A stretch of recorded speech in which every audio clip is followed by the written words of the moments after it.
Welcome, friends, it's the Movie Film Podcast. Movie Film Podcast, enjoy the show. Zachy and Brian are talking about movies. Movie Film Podcast on the radio. Welcome to Movie Film. This is episode 216, brought to you by Mr. Boy Productions. My name is Zachy Hassan, and I'm here with Brian Hall. Hey, how's it going, Zachy? What's going on? Man, you know, when we were looking at the topics for today, I feel like I haven't talked to you in a while. You know, and I think it was because of the commentary being our last episode. That's right. It hadn't been sort of a current topics, discussion. Yes. But hey, how's it going?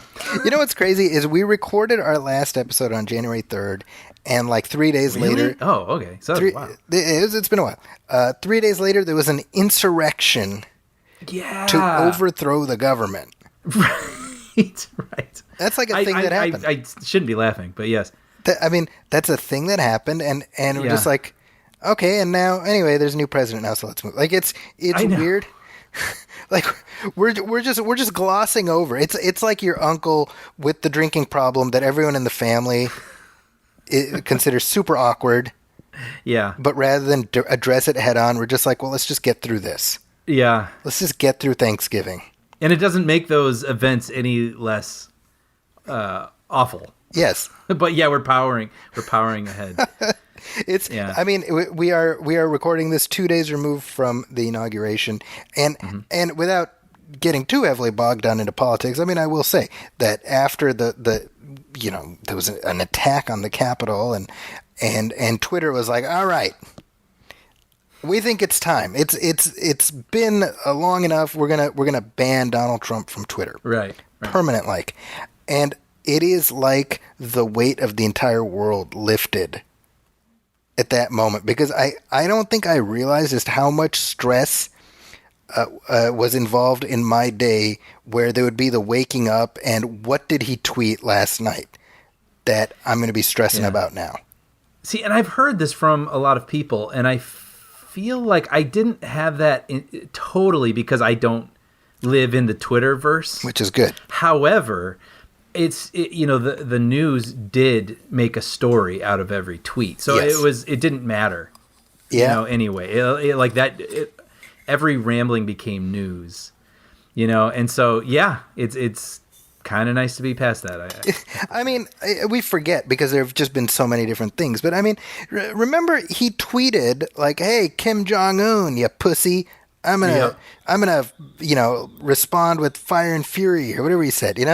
Yep. And then there's like a couple days of like, well, that's not good, right? Like, are we going to war?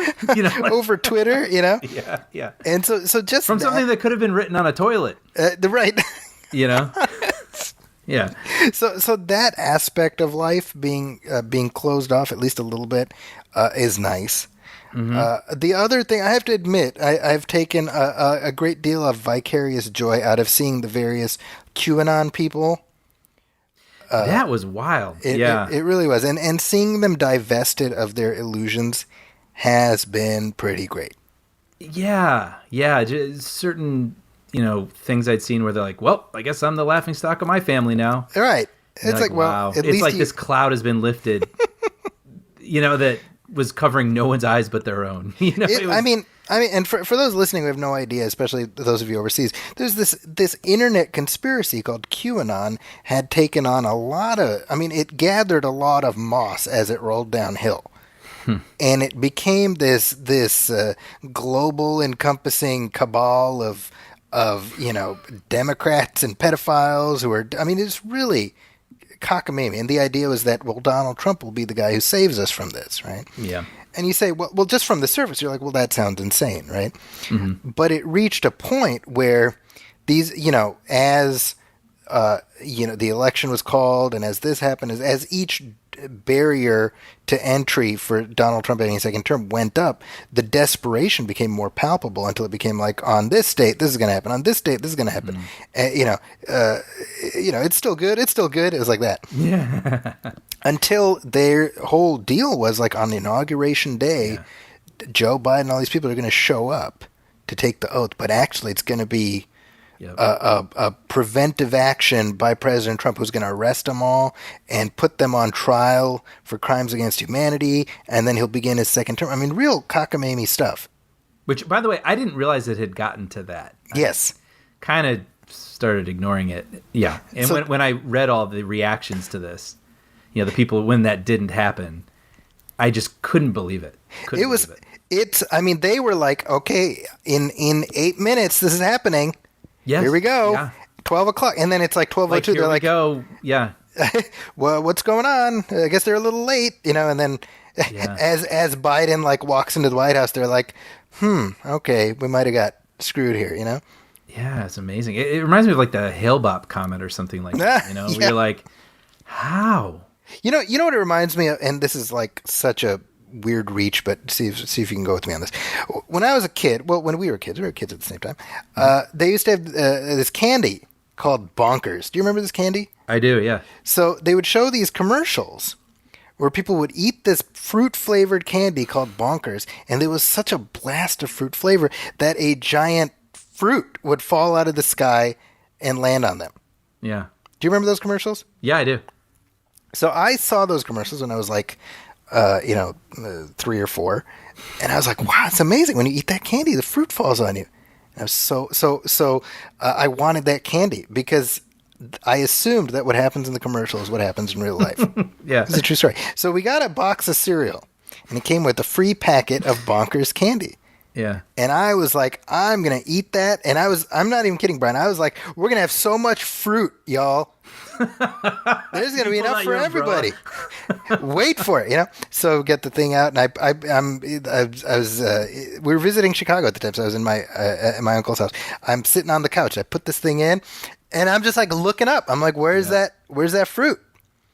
Doesn't happen. I'm like, oh, okay, well that's, okay. Obviously, Brian, I got to stand outside for the fruit. Right. So I go outside. I put another fruit in my mouth, another candy in my mouth. I'm like looking up, waiting for the fruit. Doesn't happen. Wow. And then I'm like, well, Brian, I didn't pay for the packet. It came free with the cereal. That's adorable. You got to pay for it, right? Yeah. So this was my thought process until eventually, just a couple of weeks ago, in fact, I realized that it was just made up. Just a couple weeks ago. I tucked my daughter into bed, and I was like, wait a minute. Yeah. And so I had that slow realization. And so I feel like these people who are bonkers reacted the same way I did about the candy Bonkers. Yeah. You like that?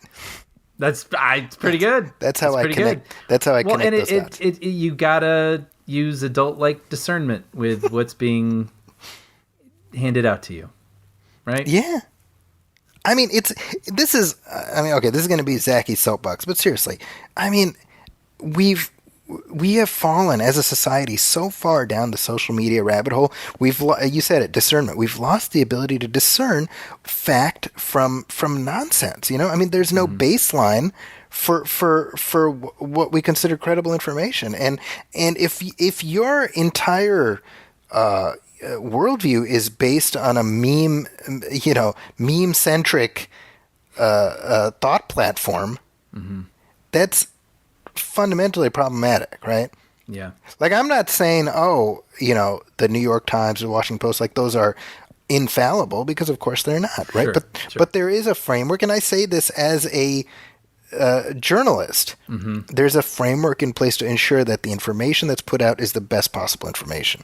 Right. So how are you going to be like, I don't believe this article in the Post. I believe this photoshopped meme which uses your Y-O-U-R instead of Y-O-U''RE, Yeah. Yeah. And that's, I'm just shaking my head. I'm just, yeah. I mean, it's, to me, this is the enduring struggle of of my time as a media studies instructor, where I'm like, if we cannot get this into our mind space, that there are credible sources and there are not credible sources, and never the twain shall meet. How are we gonna come together and engage meaningfully on real issues? Yeah, and if it's issues this important, you gotta dig. Don't just read that headline, and buy everything. Like, Search it out. Yeah. Stop waiting for the fruit to fall out of the sky, dummies. Yep. I like that. Stop waiting for the fruit to fall out of the sky. Let's see if that can catch on. Yeah. Anyway, what have you been up to lately? What any new? Are you catching up on like 2020 movies? I was going to start with a series though, which had been recommended to me by so many people, and finally someone took my hand and led me into the wonderful world of Ted Lasso. I keep hearing such good things about this.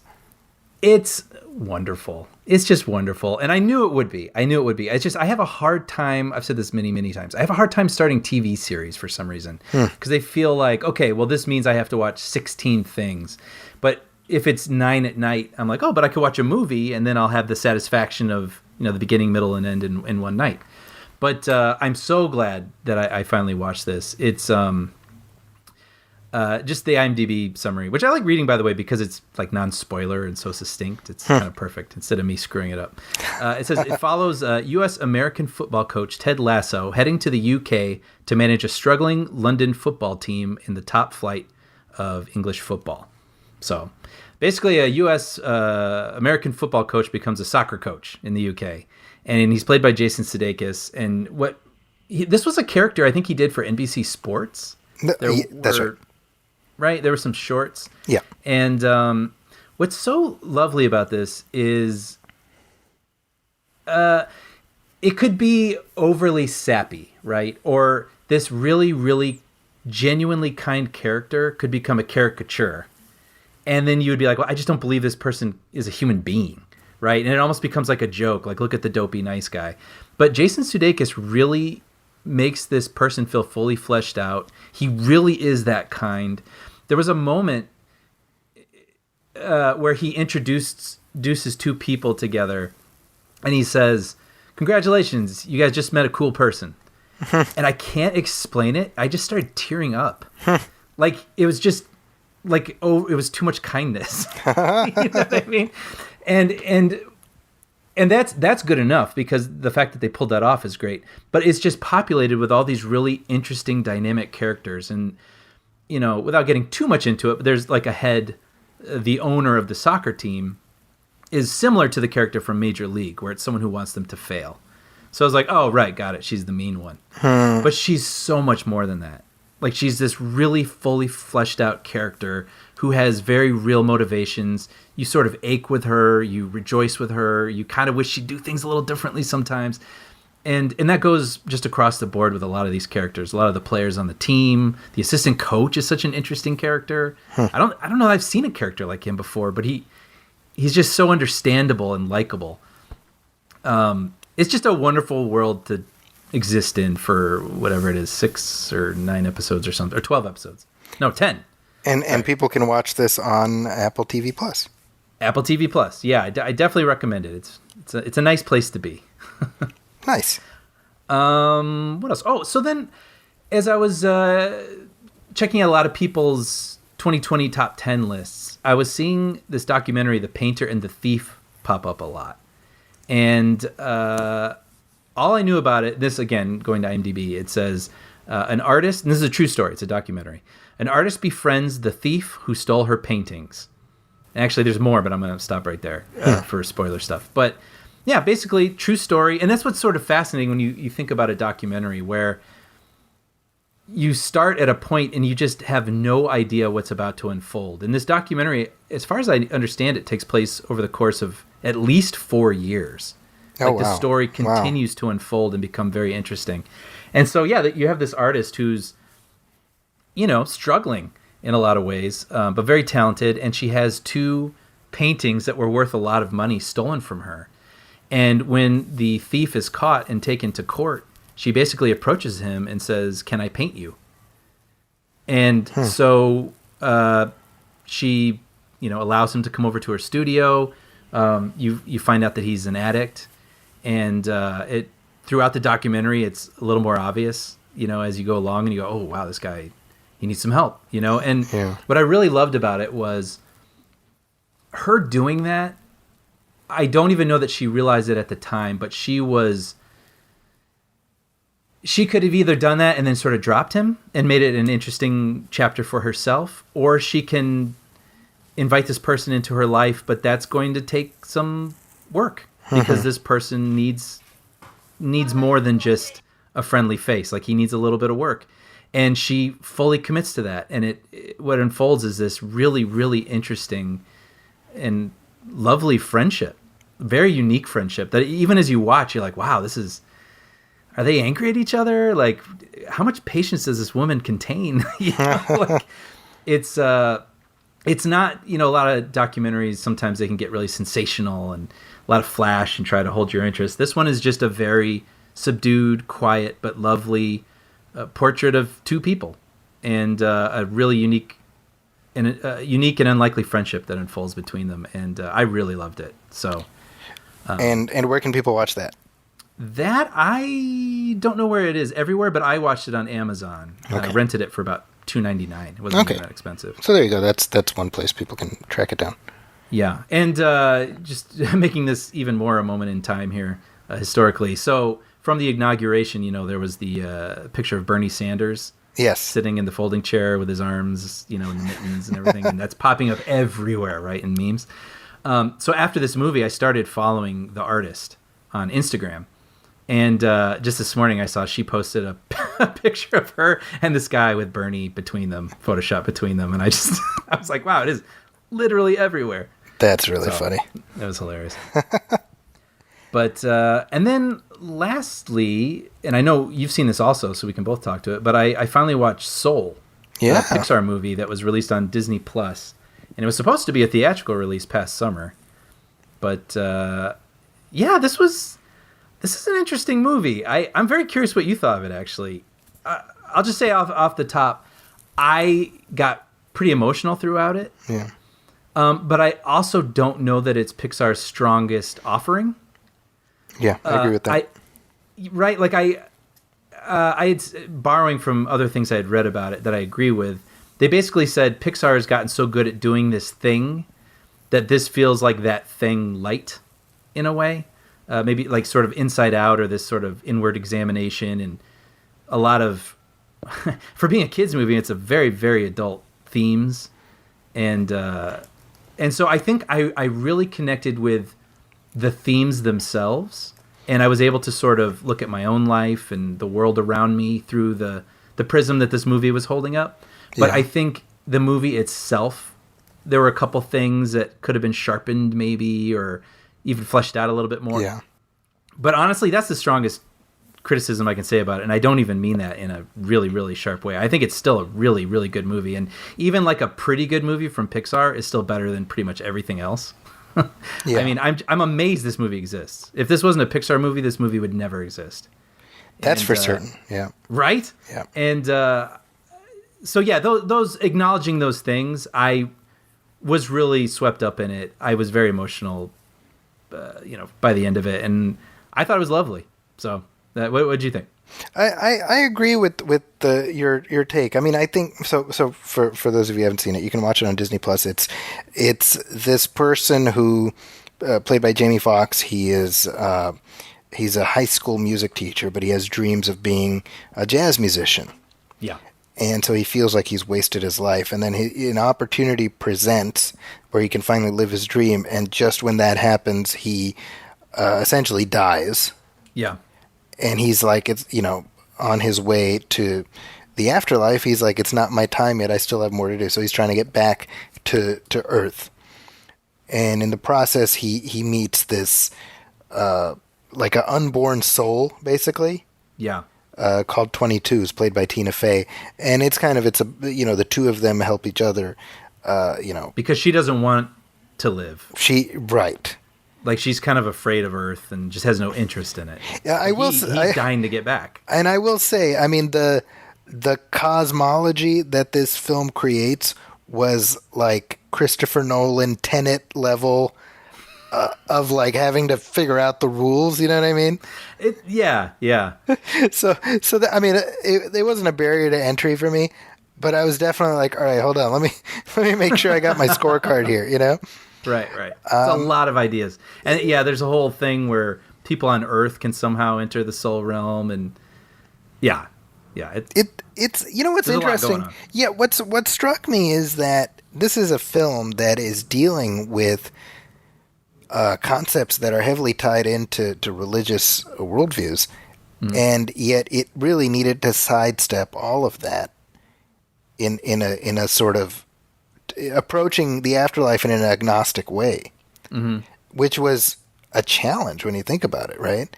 Yeah. Because I think what I found impressive is that I don't think you can watch this movie regardless of which faith system you ascribe to, and find it in any way, insulting to that. Yeah, I agree with that. Right? Yeah. And I was impressed by that. Mm-hmm. And obviously, yeah, the overarching message is one. I mean, it's pretty hard to argue with.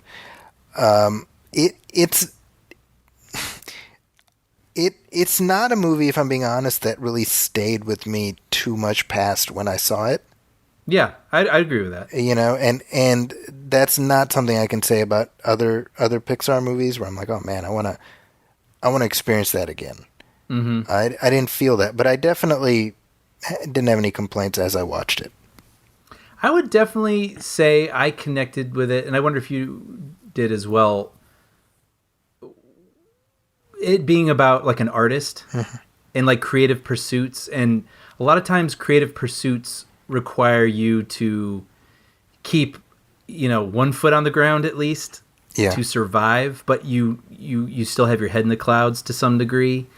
And the movie's sort of about how to live life with those passions. And I did connect with that in a sort of way. And I feel like what I've said might be a little confusing earlier, but if I could get into spoilers, I would get a little more specific. But I think ultimately, I like what I had to say, which is basically the big moments are good, but life is about the moments in between those big moments. Yeah. You know what I mean? Or not even the big moments, but like your passions. Like your passions are important. They're a big part of you, but it's also about the moments in between. And it's also, it's about the perspective of being able to appreciate what you have. Mm-hmm. Right? I mean, it's you and I, we have this conversation periodically where, we'll say to each other, like, you got to step back and appreciate, like, I got to do this thing. Uh-huh. And, like, we're in it. So sometimes we don't have the same perspective. It's like, imagine, you from 20 years ago knowing one day you're going to do this thing. Mm-hmm. Right? Mm-hmm. And having that, right? And certainly that's this character who was so driven by his sort of, his perception of success. He fails to understand, but look at all the things that he has done, Yes. And I definitely plugged into that. Yeah, and I think, I know this could almost become a cliche at this point, and I haven't brought it up a whole lot, but watching a movie in, I can't say 2020 anymore, but I'll just say in the pandemic, and watching, characters re-appreciate pizza, but not just delivered to your house, like from a shop, and going outside and seeing people eating and sitting on stoops and catching those helicopter seeds from trees. And it made me, I have missed those things already, but it just crystallized it in a way while I was watching it and made me think, like, I miss those things. I reappreciate those things when I had them, and I will hopefully appreciate them even more when they return. Yeah. Can't argue with that. Yeah, but I mean, did you watch it with your kids? I mean, did they? I did. I'm just curious what that would be like, how a kid would receive this movie. Nah, they're a bunch of idiots. They don't know anything. No, I'm just no. Well, it's a lot, and there's some really scary stuff in here. Yeah, I think, scary is not the right word, scary. I mean, I think the terror is on such a existential level. Yeah, terror to adults, maybe. Yeah, right. Like I don't know that they would process it the same way. Yeah. I give props to Pixar for having their very first black lead character. Yeah, he's a great character too. I really loved it. And Jamie Foxx, I think, did a great job. Yeah. Yeah, I think the relationship with the Tina Fey character is very sweet. It you know, and I like without getting into spoilers, I like where the movie leaves things. Yeah. I could see a version where it went a little bit further in terms of what happens to the characters, if you know what I mean. Yeah. But I think I like where it's left, and it's kind of like whatever happens next, that's in your head. I agree. So that is Soul. That is on Disney Plus. So check that out. Yeah. And here's a movie I've seen. I just saw this last week. One Night in Miami. This is on Amazon Prime. It's the directorial debut of Regina King, and it is based on a stage play that it depicts a fictionalized account of a real meeting that happened in 1963 between Cassius Clay, a.k.a. Muhammad Ali, and Malcolm X, and Sam Cooke, and Jim Brown. This is the night that Cassius Clay won the heavyweight championship. They went back to his hotel, and they just hung out. Mm-hmm. And here's a movie about these four cats just hanging out. Mm-hmm. And, I think it speaks to these people and sort of their place in history that what would seem very nondescript is in actuality a very momentous event, given the history that came after. I really enjoyed this. This was like you're just kind of like sitting in the corner watching these people talking. You're like, I don't even want to say anything. I just want to listen to what they have to say. Yeah, that's what it felt like for me. Great performances, in my opinion. Aldous Hodge as Jim Brown, who I've liked him in everything I've seen him in, Aldous Hodge, but I don't know, I really liked him in this. But the other actors who I have not, I'm not super familiar with, they all really, I found them all very impressive. The guy who plays Malcolm X, like, to me, So I don't know. good. I don't know. Yeah, I mean, and you really made him just this really. I mostly know Malcolm X as sort of this really stoic, serious, fired up person from just performances and just footage and whatnot. But he encompasses all that, and then he also gives him this nerdiness. Yeah. And also this sort of gentleness and sweetness and sincerity, and I thought that guy was fantastic. Well, and his name is Kingsley Ben-Adir, by the way. He has to, unlike the other actors, he has to compete with what is an iconic portrayal of that person by Denzel Washington. Right. Like I think Will Smith did a very good Muhammad Ali, but to me, I still saw Will Smith. Yeah. When he played Ali, whereas Denzel became Malcolm X. And so the fact that this portrayal really competed very well. I thought Eli Gorey, who played Cassius Clay in this, he was great too. I agree, because it's hard not to do, Cassius Clay. Like a caricature. Yes, like an impersonation where you just, yep, that sounds like him, and you kind of chuckle because you recognize it. Yeah. And he does have those affectations, but at the same time, his character, there are four distinct character types, right? And his bravado also combined with his youthfulness. Yeah. So I think he's only 22 in this movie, and just sort of the friendship with Malcolm X, but he's got his own sort of, so he looks up to him in a way, but he also kind of has his own cockiness, and he felt more dynamic than I feel like I've ever seen him portrayed before. I agree. Yeah. So I mean, it is a and Sam Cooke. I'm sorry, I just have to shout out. Yeah, please. Leslie Odom Jr. Oh, he's great. Fantastic. Amazing. And the voice, so good. Yeah. This was something I wanted. As soon as I heard about it, I was like, I want to watch this, and all my kids ended up watching it with me. Mm-hmm. And they were, not the young ones, but like my older three. I mean, they were transfixed throughout. Yeah. I was, I say this a lot, representation and how much that means. But for me, for my kids to see these two Muslim characters and they're praying on screen together, and they're speaking to my kids' experiences, right, in a way that can allow them to feel proud. That was something really meaningful to me. And then above and beyond that, they're talking about big stuff. The the issues involved, and unfortunately, as the last year/years have shown, I mean, not that much has changed in terms of the civil rights. There have been big changes and no changes. It's like that. It's staggering. Yeah. Yeah. And so for me, I mean, this just it worked on all those levels. Yeah. I gotta admit, I kind of wish I could see it live. Yeah. Can you imagine the 4 actors in a room doing this in front of you? It just being in the room. You know, like I just think that'd be a really awesome experience. There's a very funny Key and Peele sketch, which I don't know if you've seen, but it's Key and Peele in a play as they are actors playing Malcolm X and Martin Luther King Jr.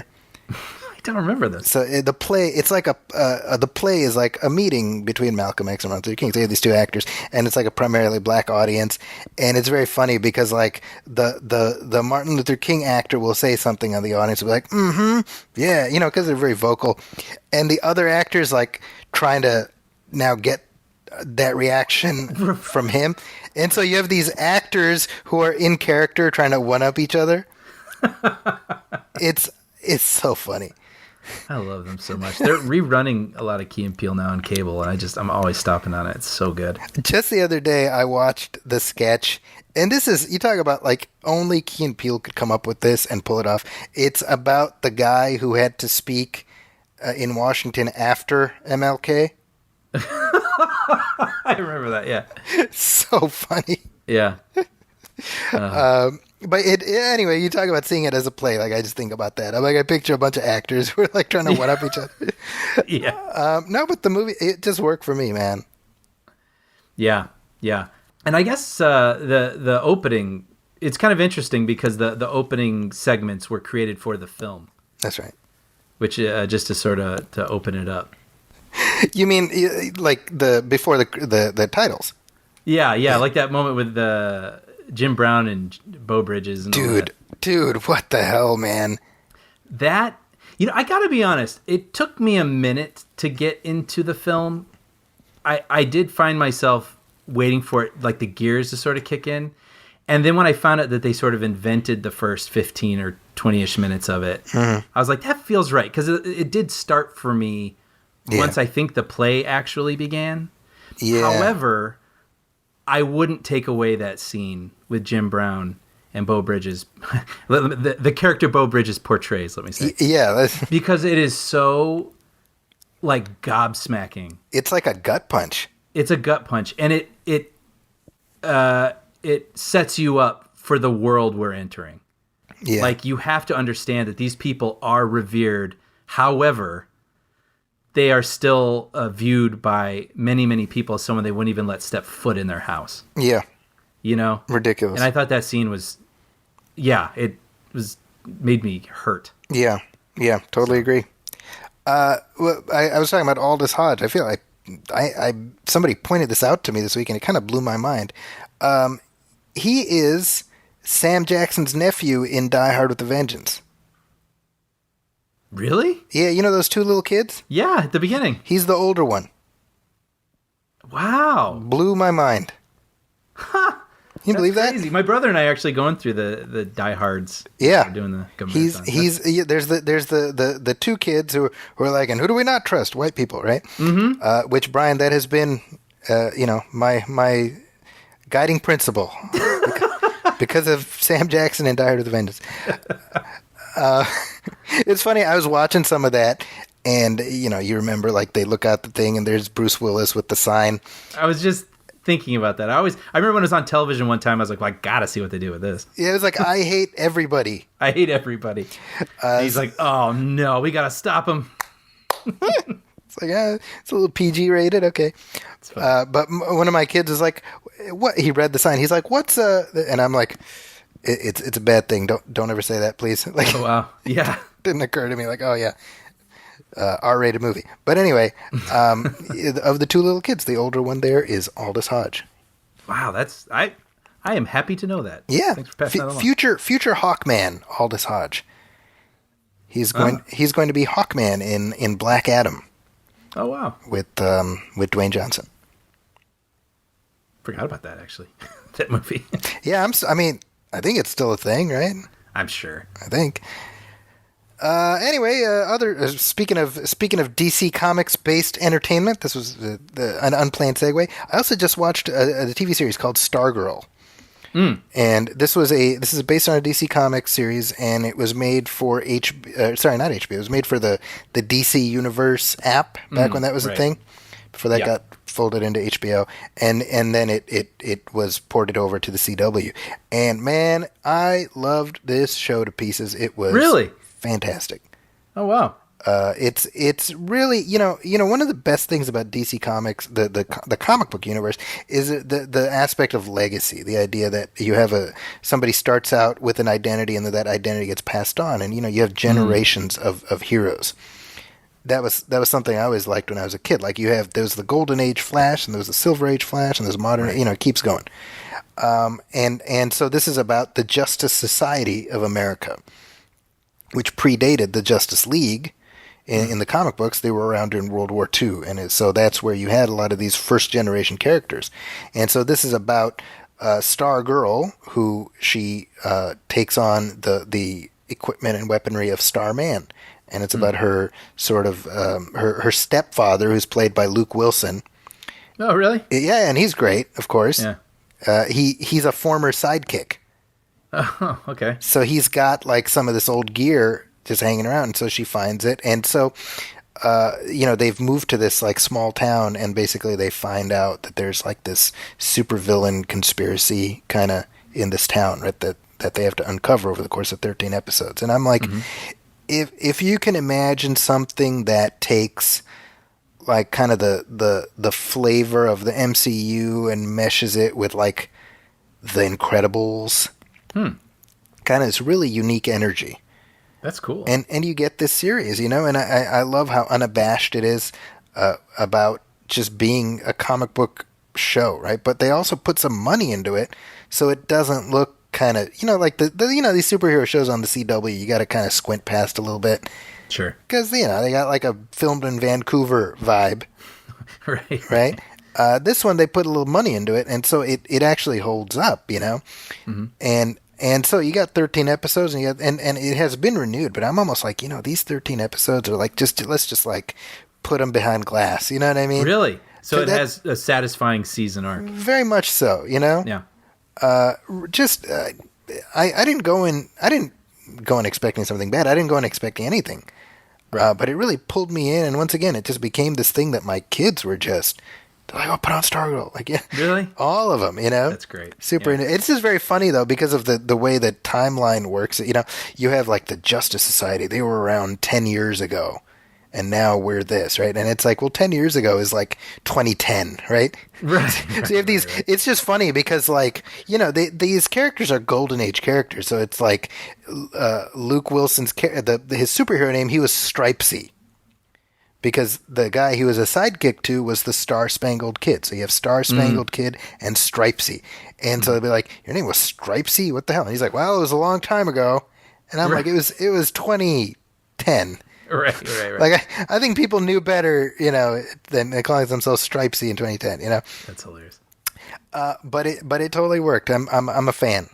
Wait, so it's a period piece? No, that's the funny thing. It's set, like, now. Oh, fine. But, you have, like, Golden Age characters who were created in World War II. Mm-hmm. Right? So in World War II era, if they have names like I don't know, Green Lantern or whatever, you're like, okay, well, that's an old-timey name. You just go with it. Mm-hmm, but, like, now, it sounds a little silly. But it works. Like I said, I would highly recommend that to anybody who's in the mood for that. Speaking of good old-fashioned family viewing, NYPD Blue continues my journey through that. I'm into the 5th season now. 5th season. Wow. 5th of 12. Wow. So wait, how many was ER again? ER was 15. Whew. So this is Child's Play. Yeah, well, exactly, right? So me and my wife are powering through it. It's funny because we're now barreling towards the end of Jimmy Smits's run on the show, because he did a little over 4 seasons, and I mean, I remember watching his last episode. When I was gonna say when I was a kid, but I mean it was, what was it, 98? So I was like 19. I wasn't a kid, but it was. Brian. I was an emotional wreck. Really? Oh, it was brutal. Like those are the when 90s TV when Anthony Edwards died on ER, and then when Jimmy Smits left NYPD Blue. Those are my emotional touchstones. Yeah. So how you're there again? We're getting there. We're getting there. We're getting there. Okay. And my wife is like fully invested in his character, so I'm secretly laying in wait for. And she doesn't know these things. I mean, she knows that he died on the show. Okay. But I mean, it was. I mean, they did a very good job of. And I admittedly I haven't seen it, that episode since it aired, but yeah. It was a gradual. Well, it's very similar to what they did with Anthony Edwards on ER. Now that I think about it, right? Because with that, the character got a brain tumor, and so you watched him go through this entire journey, and with Jimmy Smith's last episode on NYPD Blue, I mean, it's essentially it's just as much about the people in his life trying to come to terms with him leaving, being about to leave, Mm-hmm.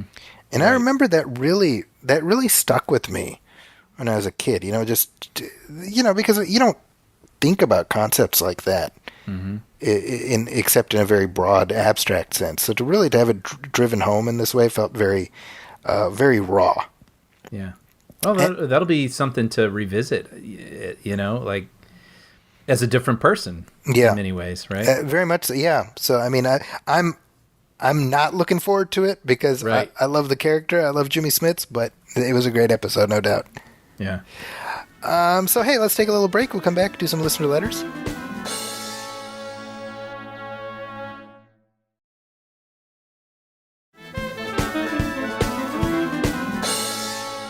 And we are back, and hey, we got a couple different comments from our recent content.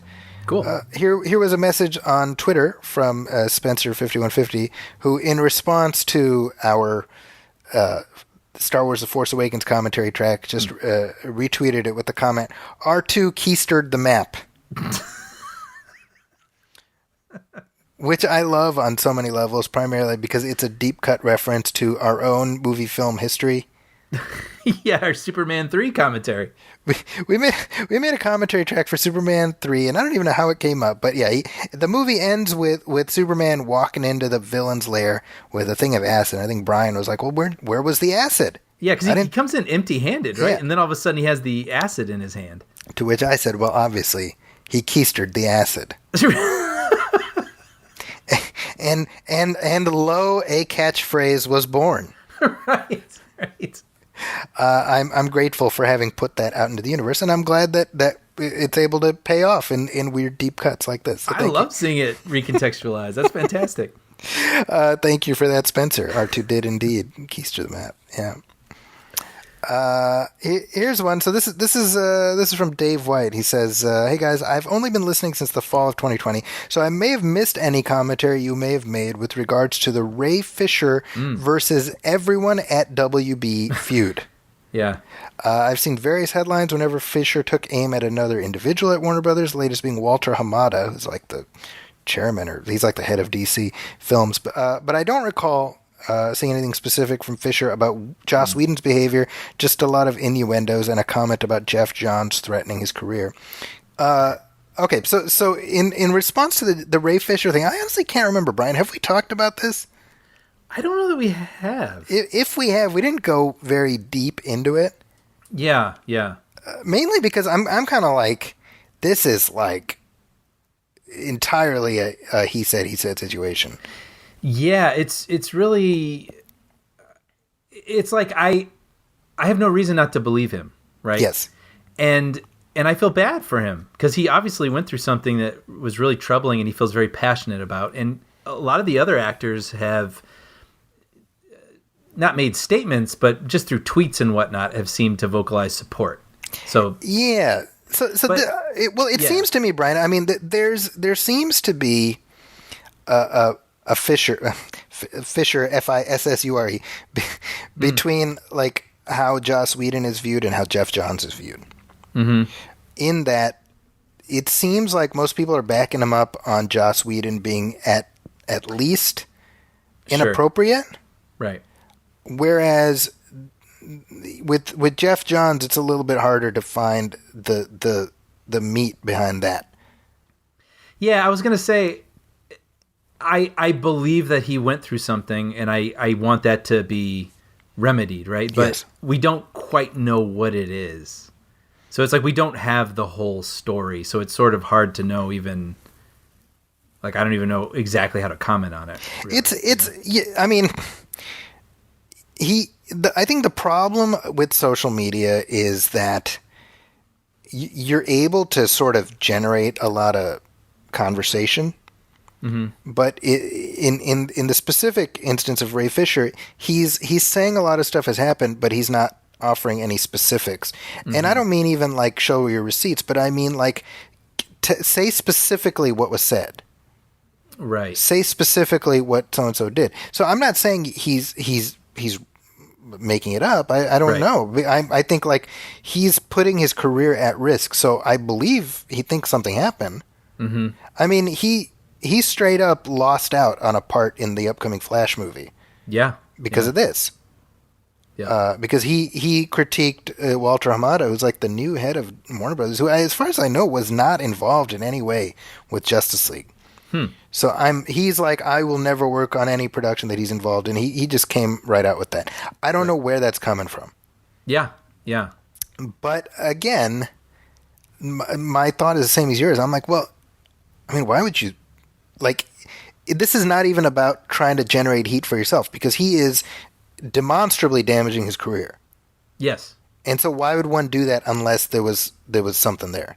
Unless they were ready to be able to give their whole side of the story for people to weigh for themselves. But I don't know if he isn't able to, if there's some sort of investigation going on, so he's not allowed to speak. But when you look, put that out there, Warner Brothers has said, Brian, we've concluded our investigation. We've made whatever remedial steps we need to. Yeah. That's what they've said. So to me, my thought is, okay, well, Ray Fisher, if you feel that this is not acceptable, put it out. Like, now's the time. Yeah, or do some big interview with Variety or something. You know, yeah. And like say your piece. Yeah, he did an interview with the contributor at Forbes a couple months ago, and that interview caused some trouble because he's essentially like, oh, this is what I heard. Like, he's like, he meaning Ray Fisher's like, I heard that Joss Whedon was lightening the color, the skin color of actors of color. And you know, the interviewer just kind of put that out there, and just reflexively, I'm like, you can't just put that out there. Right. You need to know. You need to know, right? Because that is still hearsay. And right. So what ended up happening is that some of the pieces from that interview actually ended up getting pulled. This person lost their contributor position at Forbes. Oh, wow. You know, and reflexively, I mean, again, as a journalist, I'm like, well, you can't. If you're putting yourself out there as a journalist, you'd better. Yeah, you got to vet. Either get confirmation, independent confirmation, or you don't put that in there. Mm-hmm. But this seems to be the continuing problem with a lot of the Ray Fisher stories. It's a lot of, well, I've heard this. It's a lot of innuendo that. And I think insofar as Joss Whedon, it seems to be borne out that he was at best not a particularly pleasant person to work with on that set. Mm-hmm. Yeah. Jason Momoa. Confirmed by other actors. Yeah. I mean, Gal Gadot even said, like, yeah, I don't know about what Ray went through, but I had my own experiences with she didn't even mention his name. She's like, with that director, and I took it to the higher ups and they dealt with it. Right. And I'm like, yee. Right? Yeah. Yeah. So clearly there was something going on. I don't think you torpedo your career just to do it. Like the issue with Jeff Johns. Oh, Jeff Johns is racist. Mm-hmm. I mean, that's a big thing to say. Right. So I'm not saying it's not true, but I mean, I think if you're going to say something like that, there needs to be something that insofar as Jeff Johns, I mean, I think what is very clear is that as a creative, he had an overall impact on many DC films that was maybe a net negative. When we look at Suicide Squad, Justice League, even some of Batman vs Superman, not so good. But there's a big leap to go from pain in the ass executive to he's racist. Right. So I don't know. Yeah, I wonder if we will ever get the full story of this. We said this about the Star Wars sequels. There is going to be a book written about all this shit that will be legendary. Right. I mean, my goodness. Anyway, thank you for that, Dave. Hopefully answered some of your questions. Hopefully you didn't raise more. This is from James Reed, who writes to us from the UK, and he says, "Hi, Zachy and Brian. I was tickled by your mention of the Biggles movie in the most recent podcast. It's funny how many people like that spoke to."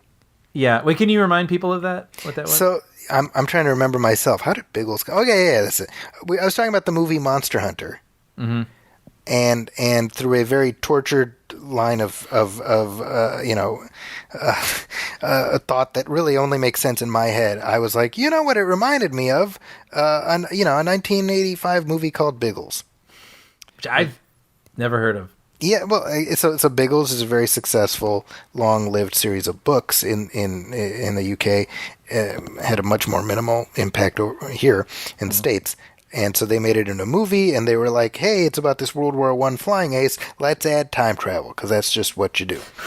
Right. So James says, I too had forgotten all about this, but now you mention it, I remember it being released in 1986. I never actually saw it, but there was a video game which came out, and I remember reading about it in that context.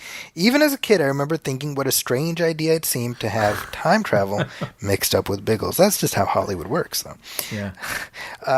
As it happens, this is interesting. I had read quite a few of the books. I was always interested in classic children's books, not least because in the 80s they were very cheap and easy to pick up at jumble sales, etc. Man, Brian, that just speaks to me. Oh, yeah. Like cheap books, absolutely. I still have them, in fact. If you want to get an interesting historical snapshot, they're worth reading even now. The author, Captain W.E. Johns, wrote them over a very long period, starting in 1932 and continuing until he died in 1968. Wow. I suppose the books have a strange time travel dynamic because the main characters start off as pilots in World War I, and then World War II, and then post-war, whilst aging much more slowly than they should and not really progressing through the ranks very much. So it's a bit like James Bond in the movies. Right. Up until Daniel Craig, where it went from 62 to whatever 2002. Right. The idea of a multi-book story arc was a lot less well-developed in those days.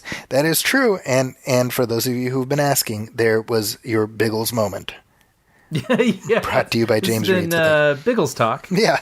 And by the way, Tom McClellan, who's also in the UK, he also mentioned that, yes, he also knows of Biggles. So we know. That's great. We're doing our bit to reach across the pond. That's really... Absolutely, and you're culturing me. I appreciate it.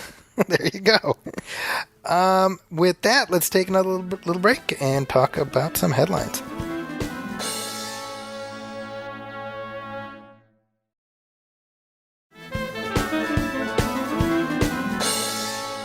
And we are back, and we got some headlines, Brian. Yeah, I mean, we've been spent basically most of 2020 trying to figure out, first of all, when are movies that we thought were going to come out eventually going to come out? When this whole pandemic thing started, we had Fast and Furious, which wisely was like, screw it, we're out of here. Yep, nope. Taking more than a quarter mile at a time. They went all the way into 2021. That's right. Right? And then, but everyone just kept nudging their release dates down the line, only to, we'd catch up to them and they'd have to nudge it further. And we basically had new nudgings. New nudgings. This past week. So, No Time to Die, the next James Bond movie. I believe they were thinking April. Yes. Most recently, right? Yeah. But now they've just said it's going to be October 8th. And it will now be called Plenty of Time to Die. Yeah, right. Well, and then after that happened, it was sort of like dominoes, where all the other studios were like, yeah. Like they were sort of waiting for one other person to do it, right? I mean, Ghostbusters, I think, was holding fast for a little while. You had Uncharted, Morbius, all those sorts of movies. And now they've all sort of pushed ahead. So Morbius got kicked to next year. Yeah, January next year, 2022. And Ghostbusters is now currently at November 11th, 2021, which feels a little... I never try to be like a pessimist, but I also try not to get too optimistic about these dates. I feel like they're very fluid. Yes. And I'm comfortable with that. Like we will take care of life, and then these things will return. That's my belief. They will return. I feel like November, that feels realistic to me. Some of this summer stuff, some things are holding fast. Like I know Black Widow, I think, is holding fast to May. And I'll call it right now. It's not going to make that date. I don't think so either. Like some of these spring, even summer, I feel a little unsure about. But I could see once vaccine rollout becomes a bit more organized and a lot more people have had it, I can see the end of this year. That to me feels like people starting to trickle back into these sorts of things. I think you're right. I also think I was thinking specifically with Black Widow. I think Disney, they want to hold the line as far as what they put onto streaming. Mm-hmm. And I don't think they want to create the precedent of dropping the Marvel movies onto streaming. Especially as they have these Marvel series. Yeah. Like they can keep that distinction. Like we get the series, you get them, the series here, the movies come out in theaters. Yeah.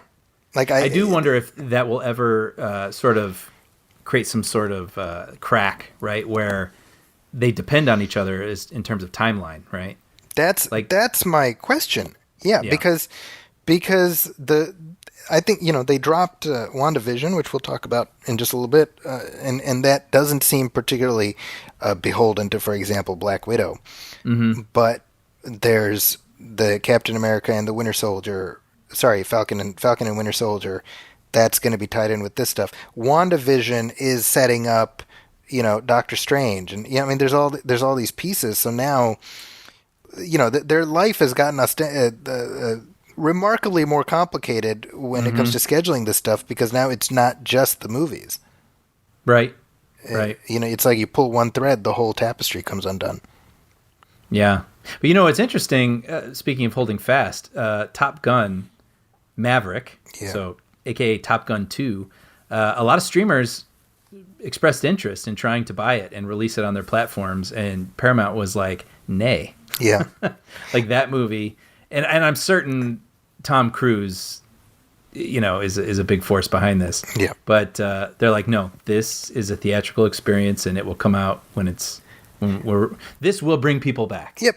Paramount had no qualms about letting Coming to America go to streaming. They've done several. They did Beverly Hills Cop 4, Coming to America. I'm looking at a list here. The Tomorrow War. Okay. Yeah, they've done it with plenty of their movies. So, but this one, maybe they know what they have. Yeah. Like this is will get a huge audience, but it'll also really make people remember why you go to the theater for movies. And I want to watch Top Gun, but I know you, like, for example, you don't have a lot of affinity with the original Top Gun.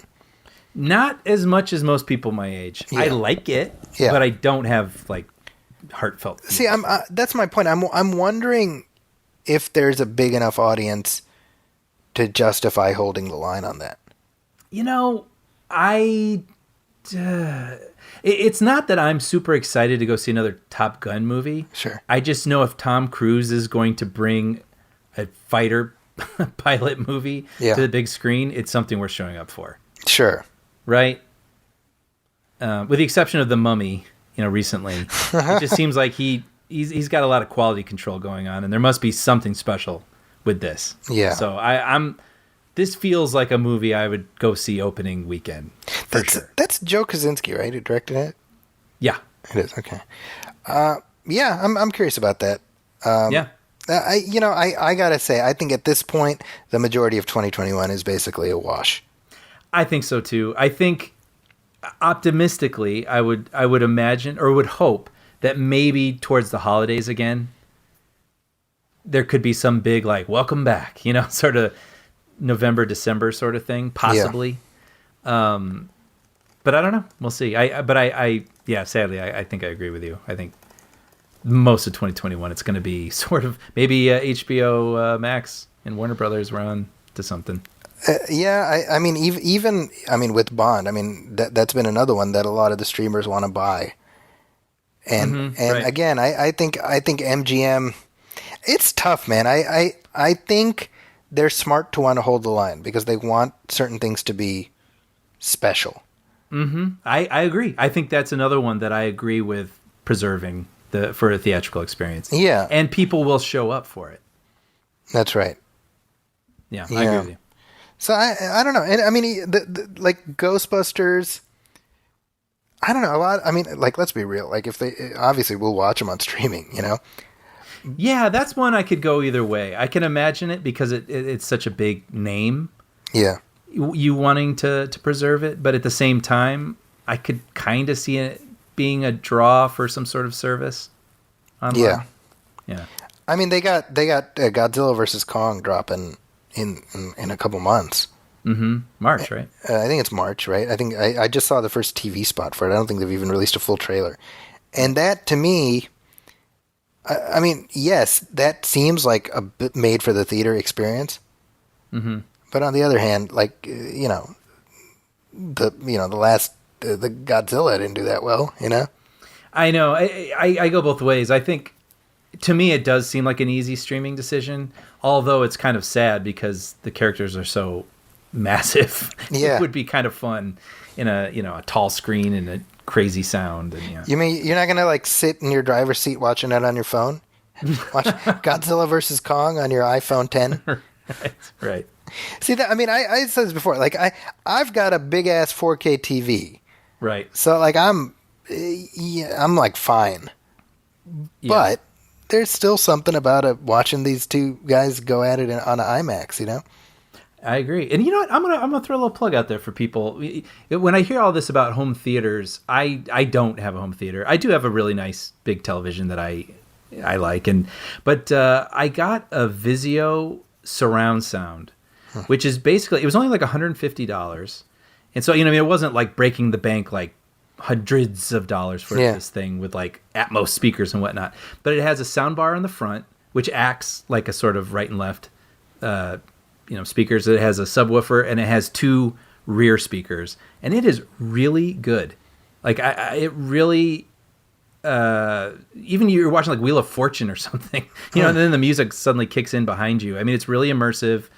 Really, when I'm watching, blockbuster films, it feels like I may as well have some sort of full 5.1 speaker setup. So for people who are looking for something, they can spend a little bit of money, but don't want to spend a lot, I would highly recommend it. It's, like I said, it's Vizio, and it's just a subwoofer, two rears, and one soundbar. Totally worth it. And there we go. I got a text from Vizio, and they just said the check is in the mail. Thank you. That's it's a living. It's a living. I picture like the little, like in the Flintstones, like the little pterodactyl under the sink. It's a living. Yeah. Also related to what we were talking about, Christopher Nolan is on the outs with Warner Brothers, apparently. I haven't heard this. Yeah, this is per the Wall Street Journal. It says here they are looking to part ways, at least partly, because he was disappointed with the studio's hybrid distribution strategy for 2021. Yeah. Now Warner Brothers has been his home for basically since he started making movies. I think with the exception of The Prestige, I think every other movie he's made has been for Warner Brothers. Was that not Warner's? It was not. Wow. And Memento, right? I don't know was, but then Insomnia was. Yes. So, Actually, let me just make sure The Prestige was... I don't want to say the wrong thing. I was going to say, because I feel like that came after Batman Begins. So Prestige was domestically Disney, internationally Warner Brothers. Oh, no. That's interesting. That's interesting because that's a $40 million movie, so you wonder why they felt like had to... Right? Like... You feel like if this guy is completely turned Batman around for you, you could at least give him his $40 million movie. Yeah, exactly. This was before The Dark Knight, right? Yeah. I need to rewatch that movie again. Which one? The Prestige. Same. I don't remember it very well, to be honest. I remember loving how completely nuts the twist was. Yeah. Yeah, I do remember that. Yeah. It's like, because you got, for those of you who haven't seen it, I won't spoil it, but like you got the one magician trying to one up the other magician, and the one magician has this trick that is just crazy. So this guy spends like years and years and countless money and whatever trying to find out this trick. Yeah. And he comes up with his version of it, yeah. which is just insane. Yeah. And the other guy's like, dude, I just like did this. Like, right. right. I really, it's such a, I really need to revisit it. Yeah. Same. So Christopher Nolan may not be at Warner Brothers for much longer. We'll see about that. I guess that isn't surprising. I mean, he was pretty vocal. He's been not thrilled with the way things went, and him being such a champion of the theatrical experience this year, even to sort of model it, right? Like he was driving all the way down to Orange County, taking pictures with the staff at movie theaters, going to watch, The Writing on Walls or whatever that movie was, right? Yeah. I don't know. Look. I mean, there are a bunch of bad options right now. Mm-hmm. That's what it comes down to for me. Is like Christopher Nolan, his whole thing is like, you're going to kill theatrical, and it's like the plague is killing theatrical. Mm-hmm. Mm-hmm. That's like, and these companies, and I don't even like being like the company man, but I'm also like, I mean, they're sitting on, things that are essentially costing money when they're not released. Agreed. So it's all about it's like triage at this point. Yeah, and I believe it's coming back. Yeah, we'll get there. I think people, much like we've seen people sort of pushing it in the wrong way currently, where they want to just live their lives the way they used to. I just think once it becomes safe again, this will be one of those things that everyone. Oh, don't you remember going to the movies? I think it's going to be one of those things. Yeah. Not that it's easy. It's not an easy journey there right now, but. Yeah, so wear your masks, people. God damn. Yeah, I want to go to the movies. Jeez, stop ruining it for everyone else. What else is going on, Brian? Okay, I had to bring this up. I saw this the other day and was like, huh? So apparently Liam Neeson did an interview recently, and he said that Seth MacFarlane of Family Guy and Ted movies and Paramount have approached him about doing a new Naked Gun movie. And I was like, I want that movie. Yeah. I was like, I feel like I shouldn't like this, but yeah. I mean, here's the thing. I say this as someone who's had years and years and years and years and years of remakes that shouldn't have happened happen. Yeah. So these things are going to happen. Right? So if it's going to happen, I look at what's happened to the spoof film in the past couple decades with like Date Movie and all these, they just completely run it into the ground and thrown it into the sewer. And, it's ruined, right? But if anyone could make a spoof movie that actually feels like Seth MacFarlane feels like the guy who would have the proper reverence for what the Naked Gun did. Right? Like he would have an understanding of what it was. And I certainly wouldn't want him to turn it into like some sort of R-rated free-for-all, because I think the Naked Guns movies work best because they're cheeky. Yes. Rather than vulgar. And I would hope they would stay cheeky. But like, I mean, Leslie Nielsen was a dramatic actor, and that's why it was so funny that he played it so straight in Airplane. And that's right. Eventually Naked Gun. And Liam Neeson, thinking about it, I'm like, well, I mean, if you're going to do this, yeah. He kind of seems like a pretty good choice, honestly. He did a comedy bit on this Ricky Gervais show, right? Oh, that's right. What is it? Life's Too Short. Life's Too Warwick Short. Davis, yeah. With Warwick Davis, and he plays himself saying in meeting with Ricky Gervais, and he's like, I want to do some improvisational comedy with you, and I mean, it is just, I mean, I was crying. I was laughing so hard. Yep. And so he's absolutely got the deadpan. The other thought I have is Liam Neeson doing a deadpan comedy is such a great idea. You almost don't need Naked Gun. Sure. Like the absurdity. I mean, you don't even need to call it that. Just do something in the vein of Naked Gun. Sure. And just call it, you know what I mean? Yeah. No, I just that whole, and that's, I mean, I adore the Naked Gun. I those aren't going anywhere. Like those will always be around, and they'll continue to make people laugh. But I understand, taking the names of properties and trying to continue to milk them, and that's the way it is. That's the way. And this is a formula I wouldn't have made up in my head, but when I hear it, I can't help but think. I remember at one point they were talking about doing, this is like a while ago, doing a Naked Gun reboot with Ed Helms in the lead role. And my problem with that was exactly this, that I love Ed Helms, but he's a comedy actor. Mm-hmm. And Frank Drebin is not a comedy character. I mean, he's you know what I mean? Ed Helms, you're like right away you get the joke. Yes. Right? And I think what made the Naked Gun work is that, as you said, Leslie Nielsen was playing it completely straight. Mm-hmm. Sort of like Adam West in the old Batman show. Right. Like he was the only guy who wasn't in on the joke, and that's what made it funny. Right.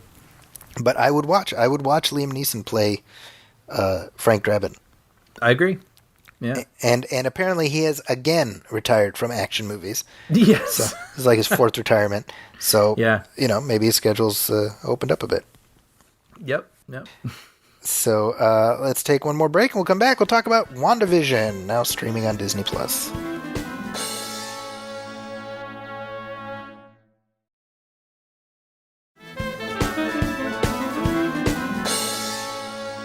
And we are back, and hey, Marvel Studios is back.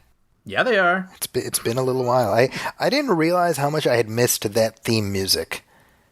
It really charges you up, doesn't it? I watched the third episode just this morning, which just dropped today, and it's like, ooh, it like makes you sit up in your chair. Yeah, is that Alan Silvestri? No, that is Michael Giacchino. Yeah, I believe the first film it appeared in was Doctor Strange, which he did the score for. Oh, really? Oh, yeah. Okay. So this is the first MCU story since, well, I guess technically since the end of Agents of S.H.I.E.L.D., but that show is like we'll just squint past it because it exists to nobody, in the actual MCU production chain. They just kind of look past it. I mean, this is the first television venture headed by Kevin Feige, right? Kevin Feige. Well, no, that's not entirely true because he was actually involved with Agent Carter. Oh, okay. Which is why that show is more tied in with the movies than Agents of S.H.I.E.L.D. So, that makes a lot of sense. I didn't know that. Yeah. So that one Feige presided over, but this is like Feige. He just Feige'd all over the place. It's disgusting. Did you see that quote, by the way, with Ben Affleck calling him the greatest producer? I saw a bunch of DC fans call him a traitor because of that. Yeah. I was like, like or dislike the Marvel films, I don't think there's any doubt that Kevin Feige is at the top of his game. Absolutely. Yeah. I mean, it's a string of success unlike anything I've ever seen. Mm-hmm. There is not only success, but the fact that those films weave and bob with one another, and there's a lot of things happening with those movies. I mean, so much so that my understanding is he's in charge of the comic books now too. Is he really? They just gave that to him. Hey, there you go, fix this. Right. So WandaVision. This was actually supposed to be the second Marvel series on Disney Plus. We were supposed to start off with Falcon and Winter Soldier. It's interesting you say that because I was thinking just this morning, this was kind of a bold, out of the gate choice for a show because it feels like you want to lock people in with something familiar. Yep. And I don't mean that as a pejorative, but just something comforting and yep, I know what I'm doing. Let's go with new adventures with a thing I kind of recognize. And then you throw the weird one at them. Yep. And it's kind of, okay, that makes a lot of sense. And so in a weird way, I mean, I think the pandemic worked to this show's favor because people are more excited because of the long gap. I haven't seen a lot of the online chatter, but just anecdotally, it seems like the reaction has been fairly polarized. Yeah. I will say I watched the all 3 episodes much earlier. I watched them before the show started, but I was like, all right, I'm engaged. Let's see where this goes. I agree. Yeah. I really like it. And I think I like it because there's so much Marvel content. I really like this wacky swing. Yeah. And we're going to get another one, and we're going to get another one, and we're going to get another one. And this one gets to be one thing amidst many. And I love how it's just like, it just kind of doesn't care. It's like, we're going to do something nuts, and you either like it or you won't. And I'm intrigued by it. Yeah. So the first 3 episodes, and one presumes that I think there's 9 for the season. Of the 9, they will further, go in this vein. But each one so far is a pastiche of a sitcom from different eras. So you got the 50s, you got the 60s, you got the 70s. Mm-hmm. So we got the Dick Van Dyke Show / I Love Lucy. Yeah. Well, Dick Van Dyke was 60s, but like Lucy, that's like a 50s show. Right. And then the second episode is doing Bewitched. And then the third episode is doing The Brady Bunch. Mm-hmm. And I feel like the reactions to these episodes are reliant greatly on the familiarity you have with the tropes that are being parodied. I was thinking about that, yeah.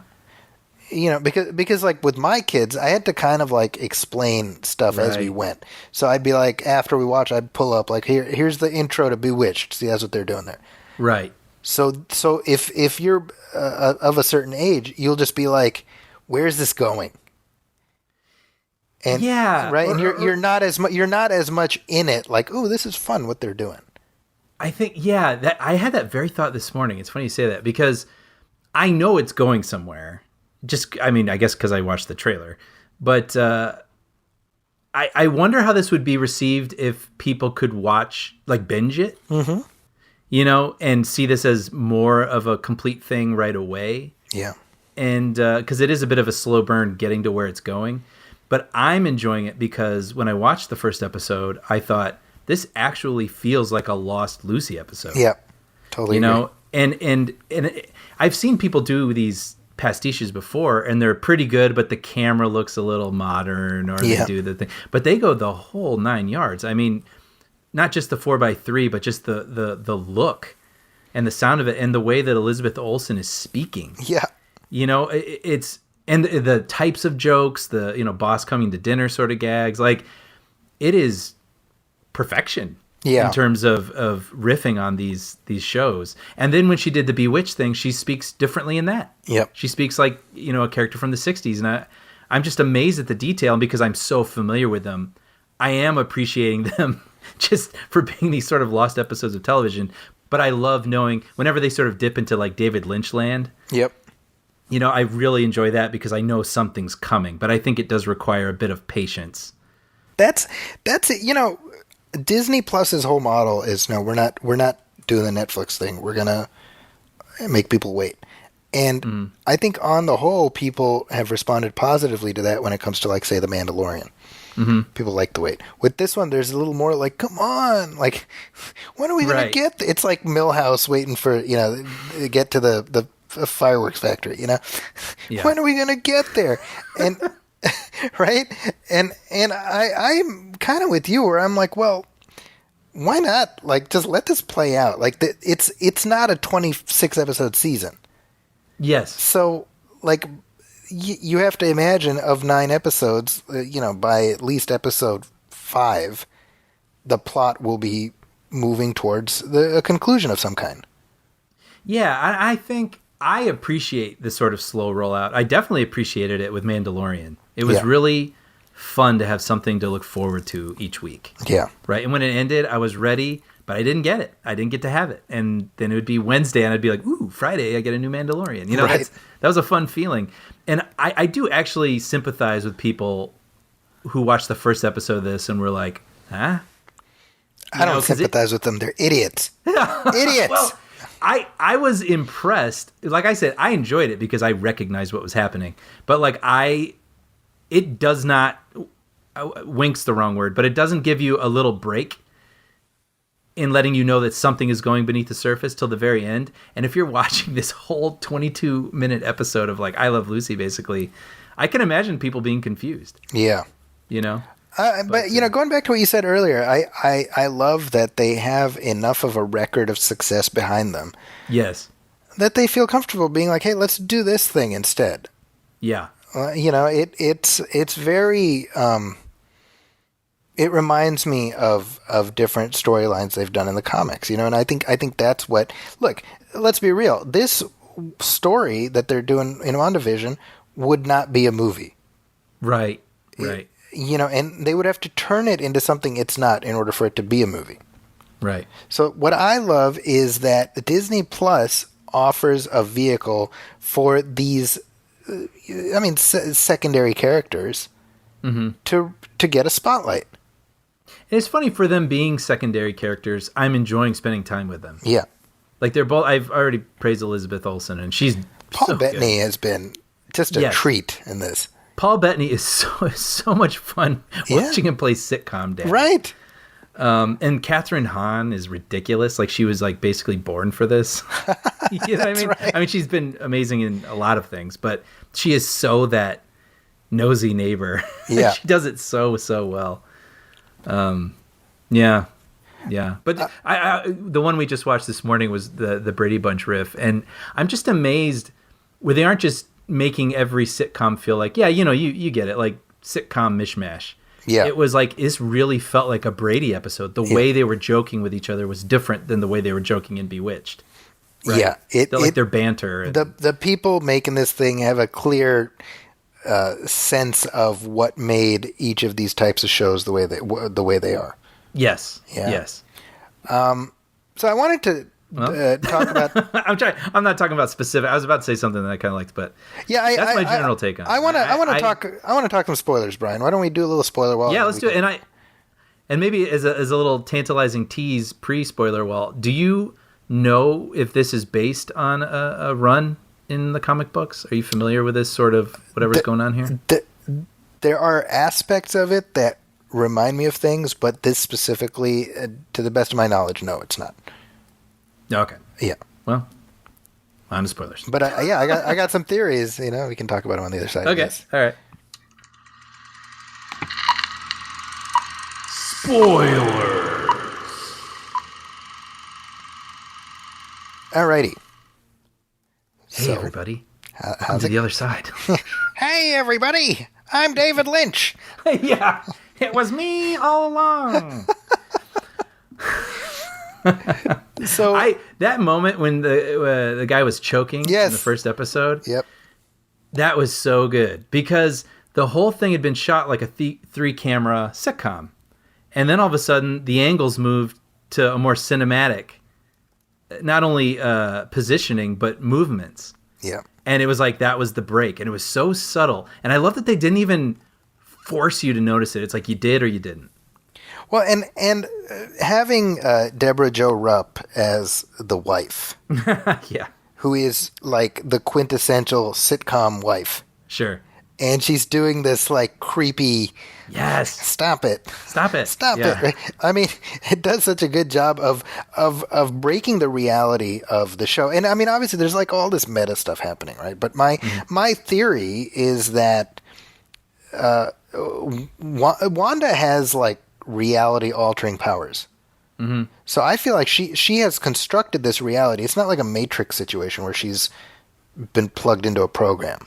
Yeah, that's my guess also. Right. And so my question then is, did she bring Vision back to life, or is he just like a construct in her mind? I kind of hope he is back. Mm-hmm. But I also am like, yeah, but his death was like meaningful. So there's also that's tough. Yeah. Now the character in episodes 2 and 3, she's the neighbor Geraldine, who, if you remember, at the very end of the 3rd episode, she gets launched out of the fictional world. So that is Monica Rambeau. Right. So in the MCU, she is the daughter of Maria Rambeau, who was Captain Marvel's friend. Right. So she's the little girl in Captain Marvel, so she's grown up. So she's involved in this somehow. Now she had the little necklace. I was going to ask about that, yeah. So that is the icon of sword, as opposed to shield. Mm-hmm. So the specifically what sword stands for in the comics, it's Sentient World Observation and Response Department. Sentient World Observation and Response. So it's meant to be kind of outer space. Mm-hmm. However, in the MCU, and I find this interesting, SWORD stands for Sentient Weapon Observation and Response Department. So to me, I'm like, so is Wanda the sentient weapon? Right. So, and if what we see at the end of episode 3 is like some kind of facility. It's kind of like in Thor, the movie Thor, remember? Yeah, it reminded me of that. It looks like that, right? So is she trapped in this thing? Are they monitoring her, or have they created this? Are they trying to get her out of it? Are they trying to keep her in it? Right. Because I feel like the Catherine Hahn character Agnes, and I don't know this for certain, but I feel pretty confident she is a character from the comics called Agatha Harkness, who was a witch who trained Wanda to use her abilities for witchcraft. Okay, so is she like a villain? Or is she like a mentor? She's like a mentor figure, but she's like a tweener, like you don't entirely know. But one thing I do know from the comics is from like the 80s is Vision marries Scarlet Witch, and obviously they cannot physically have children, so she uses her magic to make herself pregnant. Okay. So that's right, and they have twins, Tommy and Billy. Oh. It's just like what we see in the show. Oh, that's funny. And so what happened in the comics is that those twins were created using chaos energy and ended up being aspects of the devil. Oh. And so Agatha Harkness... chestnut. Exactly. When in doubt. And so Agatha Harkness essentially blinked those children out of existence and made Wanda forget about them. And wow. This was in the comics. And then what ended up happening basically is like Wanda remembered that she had children, and she's like, where are they? And she ended up basically destroying the Avengers. And it was a big storyline called Avengers Disassembled. I don't expect that they're doing any of that. Right. However, her children in the comic books are part of a team called the Young Avengers. And I suspect that, at least insofar as that goes, that's something Marvel would want to set up. Yeah, sure. But I don't know. I love not knowing. Yeah, me too. Me too. I really loved the trailer for this show. That's what got me really amped up on this. And the Catherine Hahn thing, obviously, you don't know what to expect, but she seemed kind of malevolent in that, and that. So when I see her in the show, I'm always like, ooh. What's her deal? What's that character's deal? I mean, what's interesting is she's the only one who seems to know what's going on. Yes, I really enjoyed that in today's episode with the guy when Vision was out seeing his neighbor using the clippers, but he was cutting through the brick. Yeah. And he seemed kind of, as far as I could tell, he wasn't quite sure what he was doing. But yeah, she seemed to want to distract him from the weirdness he was witnessing. Like, you wonder, is it like a Truman Show situation? That's what it reminded me of. Yeah, right? Truman Show, totally. So that's going to be interesting. I think in the second episode, when Wanda finds that helicopter, yes, which is a sword helicopter. Yeah, I noticed that this morning. I don't think I saw the symbol before. See, that, like, to me, I'm like, well, that's not a toy. That's a real helicopter that somehow it got through the... Yeah. Something happened, right? And then when she's holding it, Agnes is like, hey, and she distracts her from it. Oh, yeah. Right? It's always her. It would be interesting to watch this once and then revisit it, knowing what's going on. Knowing everything. You see all the pieces. Yeah. Yeah. So yeah, I mean, we're a third of the way into this, and I get, I'm I'm excited to see what they do next. I'm also excited to see the manner in which they are setting up the second Doctor Strange movie. Because Wanda's a co-star in that. Yeah. And so is Monica Rambeau, I believe. Oh. Right. So this is meant very clearly. Like, I don't think there will be a decisive conclusion. It'll be like, watch Doctor Strange 2 whenever the F we get around to that, you know? That'd be hilarious if that was the actual card. It's funny, right? Yeah, I know, basically, right? Because that's in the Multiverse of Madness. And it sure feels like Wanda is the vehicle by which to introduce a multiverse. Mm-hmm. Right. In some way. So then you say, all right, well, probably they're going to set up, X-Men or whatever. Mm-hmm. I don't know. It's nice to get some escapism back. That's kind of the way I look at it. I agree, and I say it all the time. There is nothing more exciting than watching something and having no idea where it's going. I agree. Like, just being surprised is just so rare, and I don't know where this is going, and that is thrilling for me. It's fun. So. Well, I've got my fingers crossed that the final episode ends with a CGI Luke Skywalker showing up and taking possession of the kids. Like, sorry, Wanda, they need to be trained. You'd know I'd love it. So those are our thoughts on WandaVision. Yeah, to be continued, I suppose. To be continued, exactly. In our next regular episode, as they advance the ball a little further, we can talk about it some more. Mm-hmm. And our next commentary track, by the way, is going to be Tremors. So Brian watched that a while ago in preparation, so we're finally there. So we'll be back in a couple weeks with our next regular episode. I don't know what we're talking about, Brian. Yeah, we'll figure it out. Oh, there's something. There's like shit. We're always watching stuff. I'll figure it out. And like I said, we have our Tremors commentary track next week. We got lots of commentary tracks in the archives. So please, I would encourage everybody listening, if you like our recent commentaries, I'm very proud of the sheer number of those tracks that we've put out. A good number of them are pretty good, I think.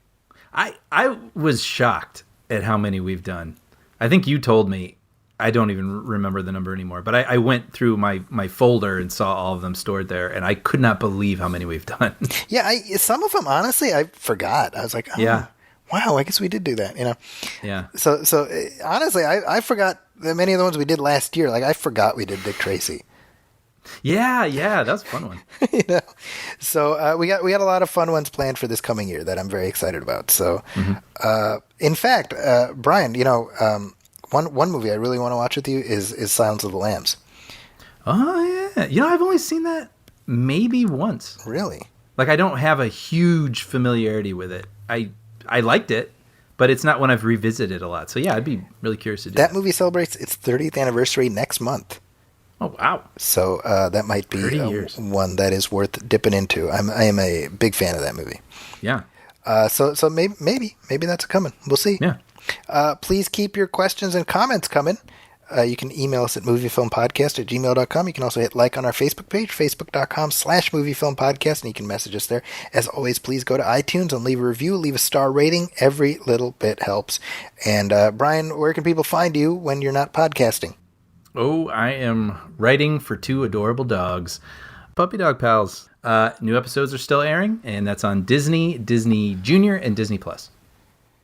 Well, there we go. And as for me, you can find me at my website, ZackysCorner.com. That's ZAKIS Corner, or on Twitter, where I'm more active, which is just at Zacky's Corner.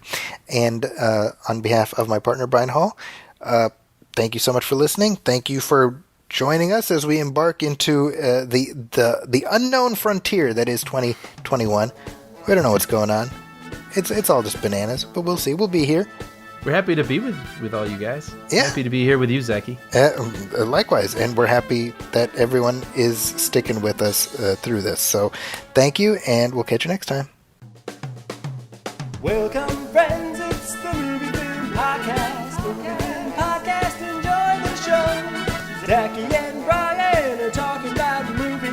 Movie Film Podcast on the radio.